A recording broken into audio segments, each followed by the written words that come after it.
And we're back. Welcome to another episode of Successful Marketing, Sales, and Relationships for Adult Business Owners and Entrepreneurs, hosted by your host, Stadon Long. And this is episode 10. That's right, we finally hit double digits. So, again, thank everybody who's been listening so far. Thank everybody who's shared it. Thank everybody who's left a review. Thank you, thank you, thank you. And it is Sunday, October 22nd. Now, if you're a hip hop fan, Extra P said you shouldn't date it, but I did anyway. But anyway, today it is Sunday, and Sundays, if you're a business owner, can go either one of three ways. Either A, you could be working your business, i.e., at the job, opening the store, doing whatever you need to do to try to get some sales. B, you could be enjoying your Sunday. Or C, you could be planning your week. Now, if you're listening to this live, then I'm assuming that you are probably planning your week or planning to enjoy your Sunday, either A or B. If you are planning to enjoy your Sunday, then thank you for taking some of your Sunday to tune in.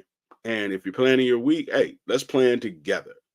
So, successful weeks start with planning. So, if you are at home right now and you're like, man, time seems to get away from me. I don't get as much done as I'd like to. And my business is suffering. You know, let's take the out of it. The reality is that somewhere there's a problem. It could be in the way you manage your time. It could be in what activities you're focusing on. It could be that you just really don't have an attractive enough business. Now, the way to figure it out is to start with, as we talked about latest week, what am I actually doing with my day? I told you to start tracking your phone calls. Well, not only do you track your phone calls, you track the length of your phone calls. Okay. Because when you start to track the length of your phone calls and what you talked about, then you can start to identify a pattern. Okay. And sometimes what you may start to realize is that there are people who are stealing time from you. They're taking it from you, you know, with their negative energy, with their negative conversations, with a bunch of things that realistically are not helping you get through your day and get your goals accomplished. Example, a lot of us have aging parents. So we got to keep our phone line open. Okay. So now, depending on how much of a boundary you set, depending on how much expectation you set, your phone may ring 5, 6, 7 times a day with aunts, uncles, moms, dads, elders who need stuff. But here's the thing about that. They want you to be successful, people. They want you to have peace. They want you to have joy. They want you to have a better life than they had.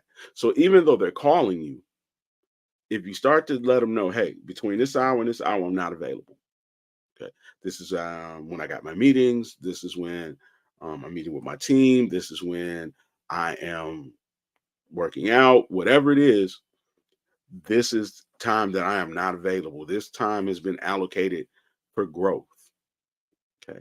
And if you have people who have urgent needs, then you set some type of ringer, you set some type of a parameter so that you know that this is important. Set up a system. Hey, if I don't pick up the first time, call me right back. If you call me 2 times, then I'll know it's important. So now you start to set an expectation with them. So now they have to make a decision. Okay. Should I call them with this? Or should I wait till 11 when she's free? Because when you're an entrepreneur and you're a business owner, what people start realizing is that you make your own schedule. So they think because you make your own schedule that you now have tons of free time. So the same thing that you're doing for your family, you got to do for your friends. The same thing you're doing for your friends, you might have to do, for your potential dating partners. You know, you meet a woman, you meet a man, you tell them you run your own business, you tell them you work from home. So they think they can call you. No, no, no, no, no, no, no, no, no, no, no, no, no, no, no. You can't call me right now. You Can't talk to me right now. This is the time that I'm using to take care of business, you know, so that I can generate sales.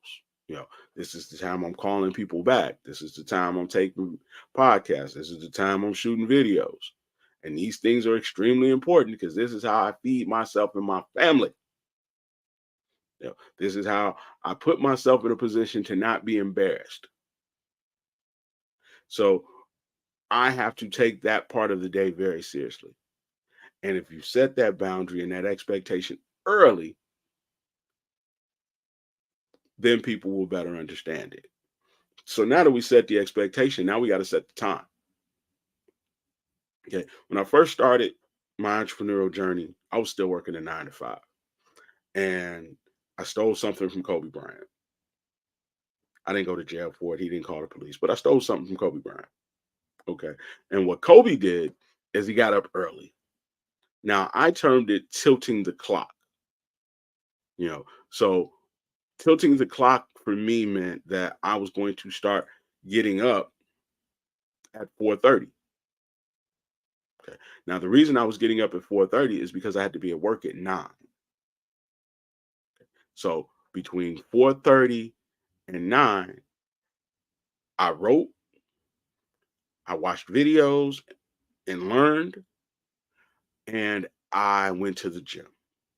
So by the time I got into work at my regular 9 to 5, I'd already got a workout in. I'd already completed either some editing or some chapter work on my book, which at the time was God Wants You to Dominate, which is currently out and ended up being a bestseller in multiple countries. So thank God for that. But I was getting it done because I was getting up early, which gave me more time at the beginning of my day for me when I was sharper. You know, like some people say they're night owls. Well, what I realized at night was is that, yeah, I was able to stay up, but I wasn't very productive. So I added more hours on the front end when I was my most productive. So I wrote, I studied, I worked out. So by the time I got to work at 9, I had taken care of things for me. And as a business owner, a lot of times the last person you take care of is you. You know, but I had taken care of my body, I had taken care of my mind, I had taken care of my business. Oh, and I prayed. Prayed, got my meditation in too. Sorry. Add that little piece as well. You know, but again, I taken care of my mind, my body, and my business before I devoted 1 second to a phone call, an email, or somebody else's interest, i.e., a job. Okay. So now I'm not telling you to get up early. That's you. You make that decision. You're an adult. This is for adult business owners and entrepreneurs. But what I am saying is that you have to figure out a time where you can devote your most productive hours to you. See, for me, when I wake up in the morning, I've already got a whole bunch of new information downloaded. I've already got a whole bunch of things in my head that I need to get on paper. So my productive time, my most productive time is early in the morning. You know. So with that being said, that's when I do it. Now, here's the next step. Here's how to really take that thing to another level. This is going to really give you an advantage. Before you go to bed, you need to do two things.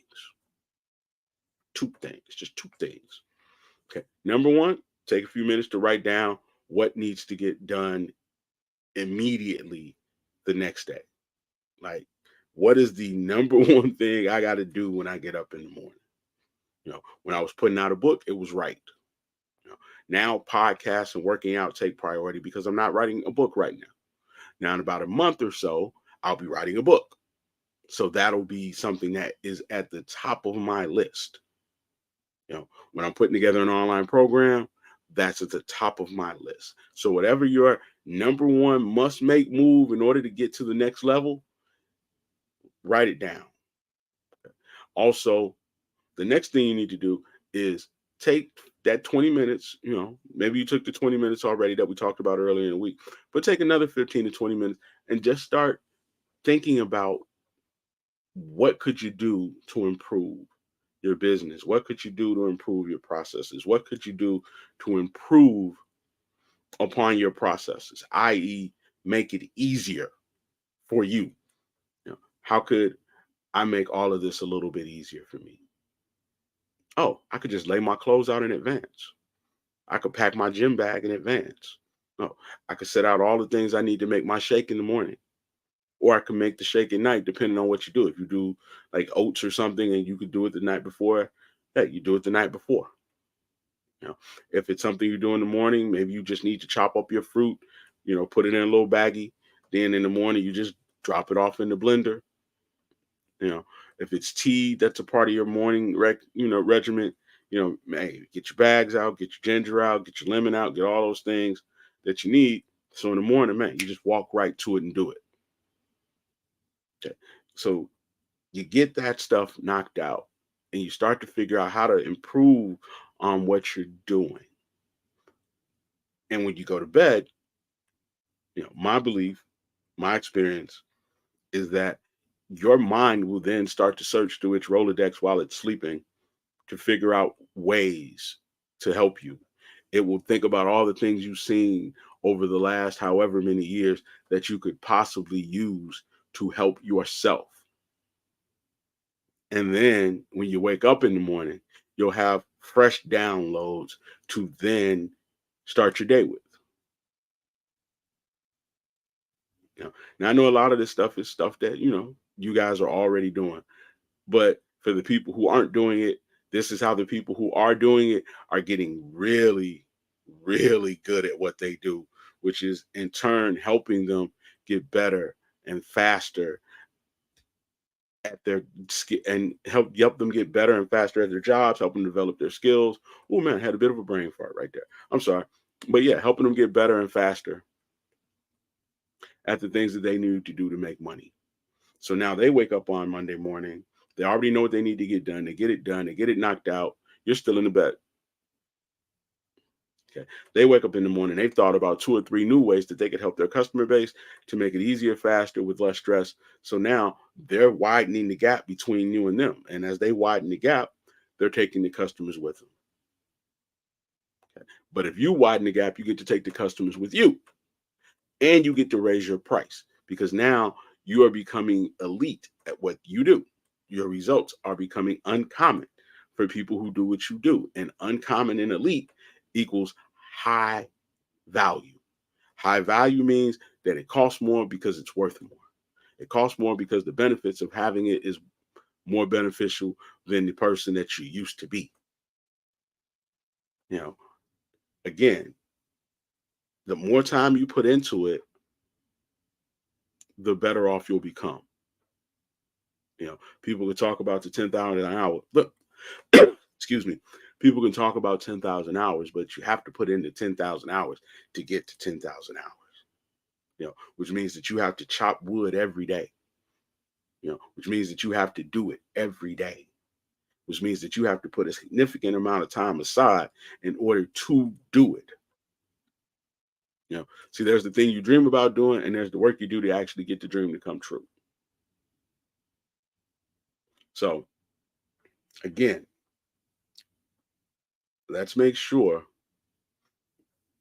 that we're giving ample energy to writing down and thinking about the things that we need to do that are going to move our mission forward so that we aren't embarrassed when it comes time to pay payroll, so that we aren't embarrassed when it's time to go on a vacation and we can't go, so that we're not embarrassed to be a business owner.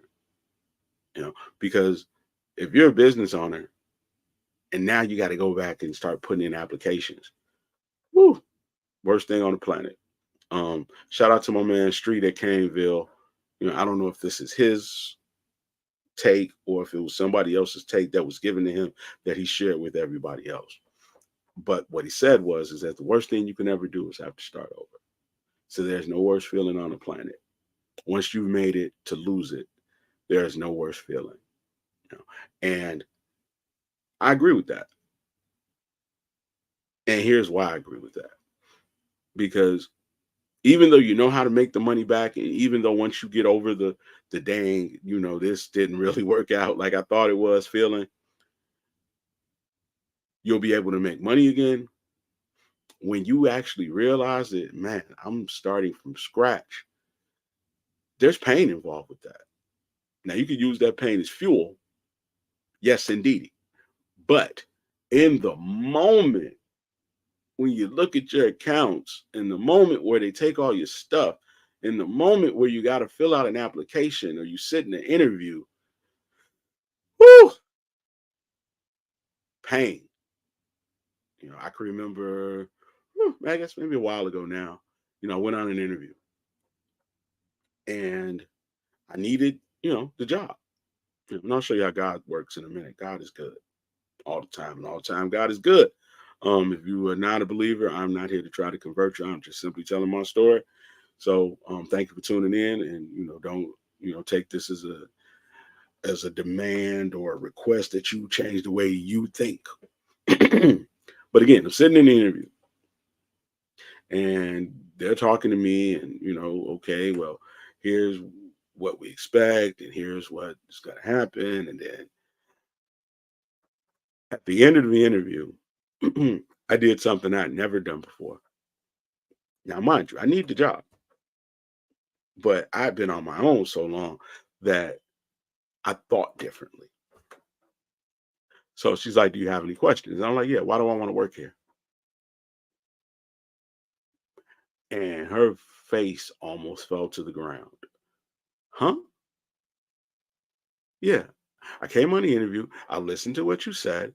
I've given you answers and I've told you how, I can be a benefit to you. And now I need you to explain to me how you can be a benefit to me.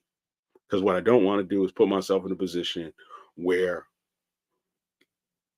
I'm not happy, but I'm giving up 10 to 12 hours of my day. So why should I work here? Crickets. Now, eventually, she was able to give me some fluff answers, nothing real deep and in depth. But again, once you become an entrepreneur, once you become a business owner, think differently. You know, so if I'm going to give up my freedom and my autonomy, it needs to be worth my while. And I'm pretty sure you feel the same way. But in that moment, man, I felt bad for me. Like, this sucks. You know, and they set up my next interview. They set up my interview with the CEO of the company. It was all in line. A couple days later, they realized that they were downsizing and they couldn't take me on. Was that true? I don't know. But in either way, it all fell apart.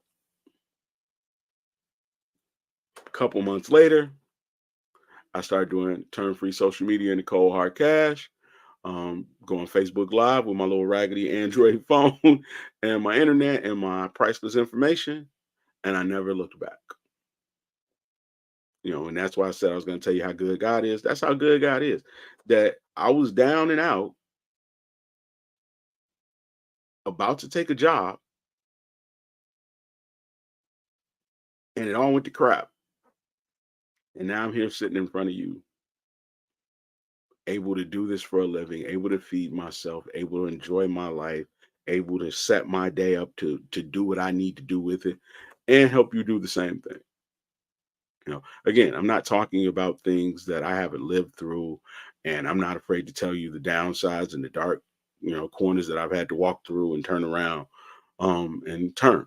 Yes, this is not easy, but if you have something to sell that people will pay you for, and you learn what I'm teaching you, which is how to attract those people, close those people, and then build a system with the people that you've attracted and closed to now make them worth more to you, make them more valuable to you,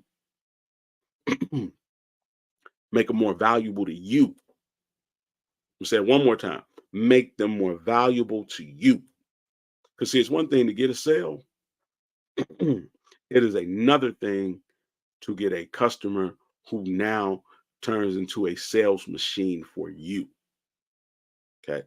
So again, go back, listen to the episode, on how to do more business without getting more customers. It is important. It is imperative that you get that information in your spirit and actually start applying it so that you can perfect it in your business. Okay. So again, I know exactly where I was. So yeah, you you gotta get this stuff right, man, because the pain of not getting it right isn't gonna go away. And time is moving. If you're over 35, which I assume you are because it says adults, um, how many summers do you really have left? How many summers do you have to take vacations with your kids? How many summers do you have to be healthy and strong and be able to, put hands on your knees, you know, before age starts to set in? Which is why I am a huge proponent of working out, which is why I'm a huge proponent of trying to eat better, which is why I'm a huge proponent of getting your rest, and lowering your stress levels, because we only have so many summers left. So we have to figure out how to make the most out of those summers. And income coming in is going to help you make the most out of those summers, because now it allows you to hire people who are better than you to do the work, so that you can now chart the course, be the face of it without having to work in it. And if you do it well, then you create a whole nother brand. Shout out to It's Tammy Moore, by the way.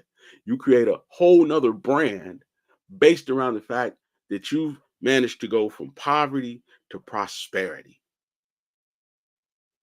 So now you become a thought leader. Now you become motivational and inspirational. People want to know your story. And you're able to write books and do interviews because of your journey.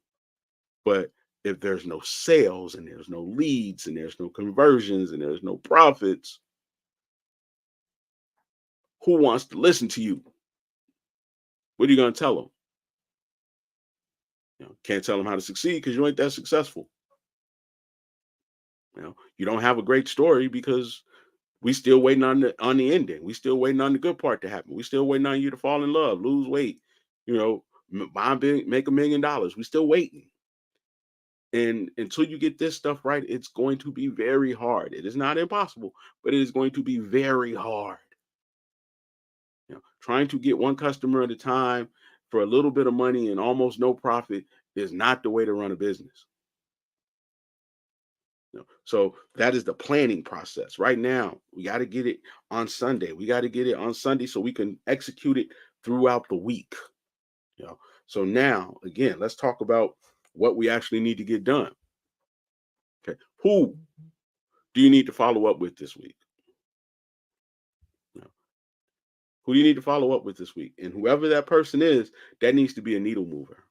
It needs to be somebody who can either A, give you access to information that you do not have, B, help you learn a skill that you can then use to get access to customers, information, money, C, somebody who can actually give you some money. Okay. See, a lot of us, we make 45 phone calls a week to people who can't move the needle. So now every day you're getting frustrated because you're calling people who don't want it enough to give you money. You know, what do we always talk about? The people you need to focus your energy on are people who really want it and really need it. Okay. So if you call 15 people, you feel busy, but you haven't really moved the needle. And if you don't have 15 people to call, now you need to take the time and start figuring out, who could I call that could put me in contact with somebody. You know, now you need to start looking at your marketing. Now you need to start saying, okay, well, who am I talking to? And am I talking to the right people? Okay. Am I addressing the problems that people in my industry have? Okay. Because I don't have any leads. So if I don't have any leads to call and nobody's calling me, how am I going to get sales? Now, here's where, one of the coolest, simplest things on the planet comes into play. Shout out to Dean Graziani and Joe Polish. So again, don't know who they are, look them up. Okay. Been very helpful and instrumental to me, you know, whether it be their books, their videos, just, them sharing their stories. Okay. But here's the thing that Dean Graziano does that I absolutely love, and it is simple and it works. Okay. So if you don't have any hot leads, fresh leads, new leads, just call your old ones. Anybody who's ever liked, inquired, inboxed, and ask them if they're still interested.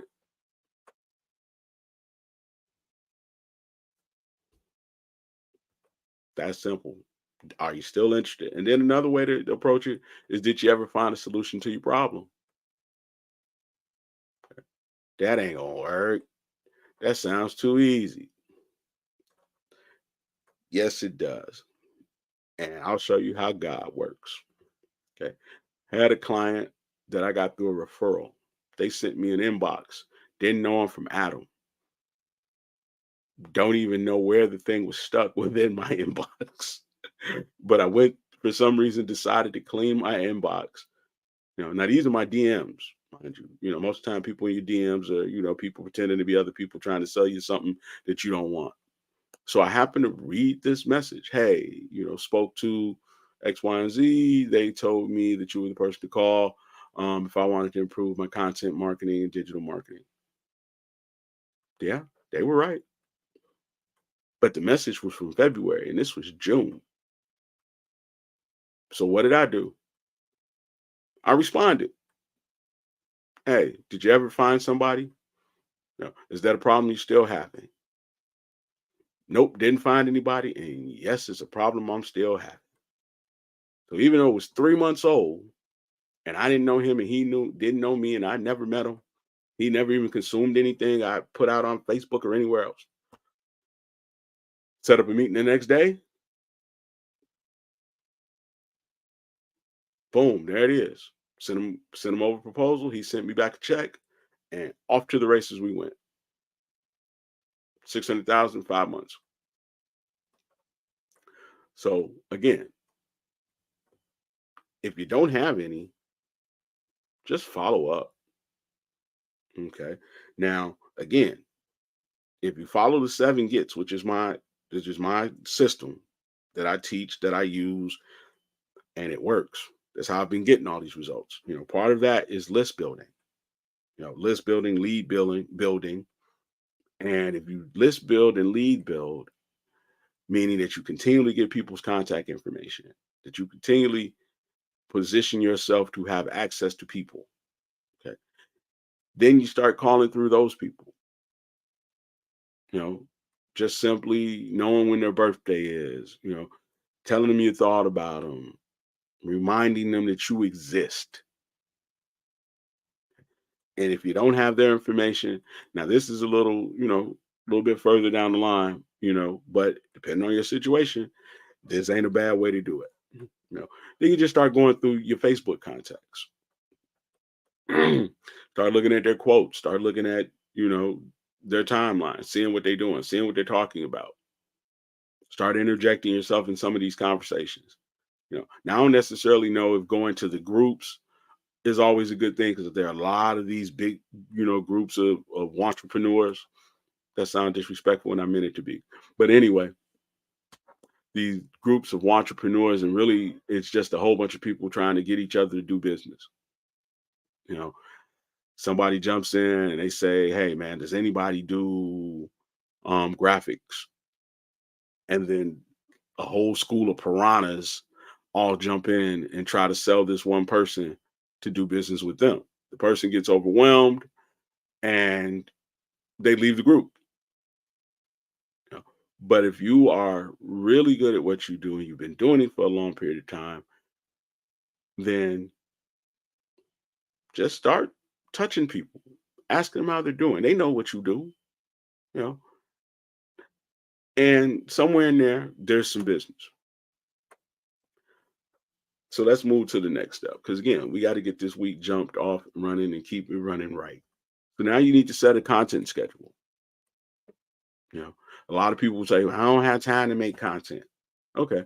So you could either make content that attracts the customers you need, or you could do what we just talked about, which is this whole song and dance of picking up the phone and chasing people around and hoping that they respond. But content creation now does three things. A, it forces you to think about your business and articulate it in a way that is going to ultimately, over time, make you much better at telling people what you actually do so that they can then go out and identify customers for you. Two, when the people start to refer people to you, it builds trust because now they see you not selling, but teaching and educating. Okay. If someone does not know me right now and a friend of mine, an associate of mine, someone who's familiar with me refers them to me and says, "Hey, I think this guy can help you. Check out his podcast." Highly likely they're probably going to reach out to me at growingrich.com, sign up for a Make Money Fast call, and we're probably going to do business. Okay. But am I selling anything? No, I'm simply teaching and informing people of how to do things that I know how to do. I am not afraid to share it. I am not worried about you copying it. I want you to copy it because I want you to be successful. I want you to take everything that I'm telling you that I know works because I've been working it and it has been feeding me and it has put me in a position that I can't be fired, downsized, furloughed, or laid off, and use it to do the exact same thing for you. So now, content, gotta create it. I don't like using the word content, but that's the word that you guys use, and I know that you know what I mean when I say it. So now we have to figure out how to teach something each and every day, how to solve a problem each and every day, how to give information each and every day so that we start to attract an audience.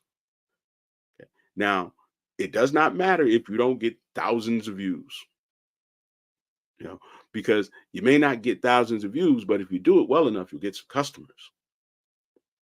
If you do it well enough, you'll get a customer, and then you can use the 7 gets method, which I think maybe I'll talk about on our next pod. Okay. To then get them to buy more than once. So I got one sale, as we talked about the other day, with the client. He programs 400. We set up the second program to get another 500. Now he got 9. Then we set up a third program to get another 100, which was then 1,000. So he got $1,000 from one customer. So now if you get 500 customers to give you $1,000, that's a $500,000. Think that's right. My math might be off, but you get the gist of what I'm saying. So again, got to set up a schedule. Okay. And when you set up your schedule, use the semi rush, use the Google, so that you can then answer the questions that people have. Okay. Go right in there and say, okay, well, what are the questions in my industry? What are the things that people in my industry struggle with? What are the things that people in my industry want? And what's keeping them from getting it? Is that they don't know how to use the internet? Is they don't know how to shop? Is that they don't know how to work out? Is they don't know how to decorate? Whatever it is that's keeping them from getting the ideal result, that. How do you find out what that is? You use things like SemiRush, who is not paying me right now. You guys really need to send me a check. And using Google, you know, talking to your customers. Remember, conversations you have with your customers is the third way, so that you can then create compelling videos, blogs, posts telling people I can solve your problem. So when they're solution shopping, or solution searching, because now that they're thinking about doing it, they need to know how to do it. Because if they knew how to do it, they wouldn't be thinking about doing it. They would have done it already. So you want to jump in that pipeline right when they're thinking about doing it. And the way you jump in the pipeline is to create content that is going to then fit into the algorithm. Okay. If it fits into the algorithm, it is going to show up for them as suggested content.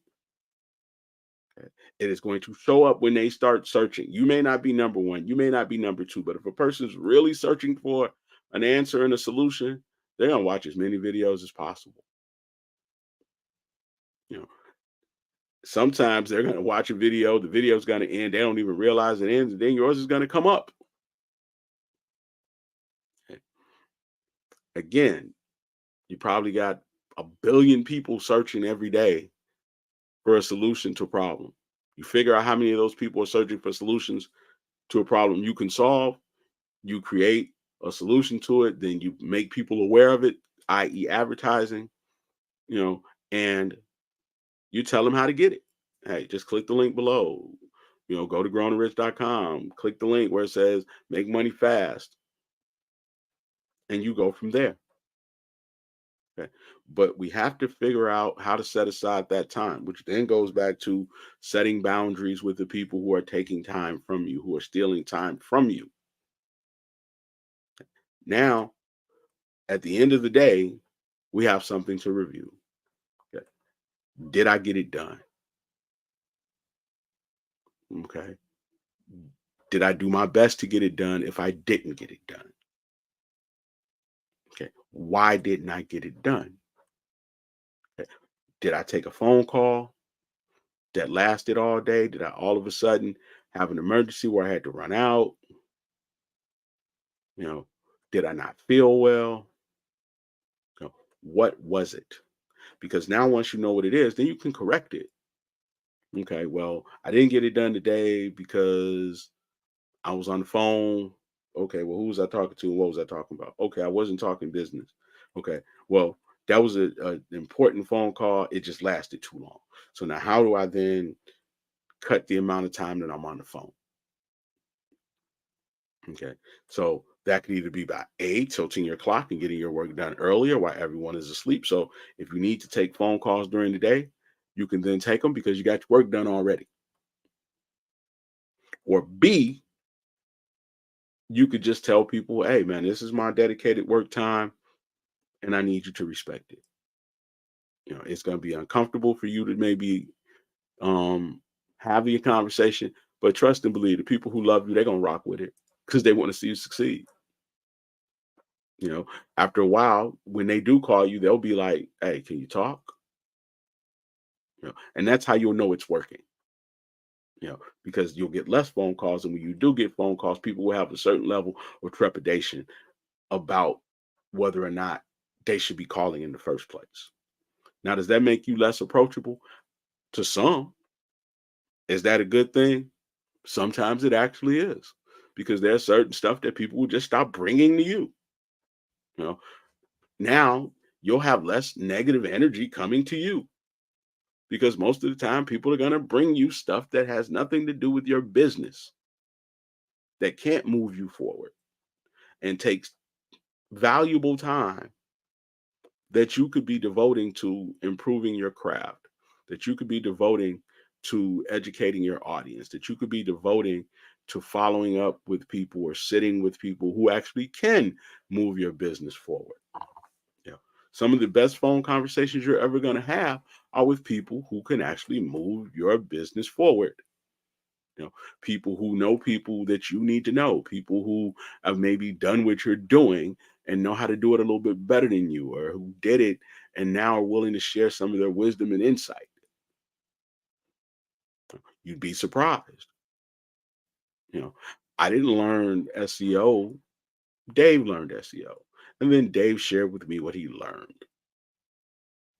You know, I didn't know anything about launching books or any of that stuff. I got this stuff from talking to my friend Joe, who happened to be a part of a business at the time that was doing such. So again, when you're actually having fruitful conversations with people who can move your business in the right direction, your business starts to move in the right direction. So again, that's how we get it done. And we need to, we have to, we must get it done because that's how we eat. That's how we protect our families. That's how we ensure that we're not embarrassed or homeless. or in a very difficult position because we know as business owners, we are the people borrow money from. We are not the people who borrow money. Bottom line, we are not the ones who are out here going, man, let me hold something. Why? Because we usually come from families where everybody inside our family needs us to help them. You know, and if you're blessed to have a few people around you who can actually help you and loan you a few dollars, hey, you want to be able to pay them back. You know, if you are in a situation where you need somebody to co-sign you, not alone. I'm talking about a verbal co-sign to get you an interview or get you an opportunity, to improve your business and grow your brand. You need to be able to say, hey, I'm on point with what I'm supposed to be doing. My business is running smooth. We're paying off our debts. We have a good name in the community. Because now that person feels more comfortable referring someone to you. Because if you're not on point, there's a chance that the person who has referred you could be embarrassed. I referred these people to you and you didn't do right by them. So now, how many other referrals are you going to get? So again, if you get your work done early, then you spend the rest of your week executing and reviewing. I did it. What was the result? I did it. What was the result? I did it. What was the result? Why was the result what it was? Okay. Now, how can I improve upon what I did to make it easier, faster, better? How can I expand upon it so that it has more impact? But if you're never taking the time to actually ask yourself these questions, then you're leaving money on the table and you're putting yourself in a position where you may end up going out of business. Most people go out of business not because they had to, but because they never took the time to figure out how not to. So again, you know, make the time. Take the time and make the time. This has been another episode of Successful Marketing, Sales, and Relationships for Adult Business Owners and Entrepreneurs, hosted by your boy, Sadon Long, your business big bro, aka the most dangerous man in marketing. Why? Because I tell the truth. And again, please hit the like, subscribe button, share it with somebody who even if they have not expressed it to you directly, would benefit from what we are discussing each and every day. As always, I love you. I'm out. Have a great day.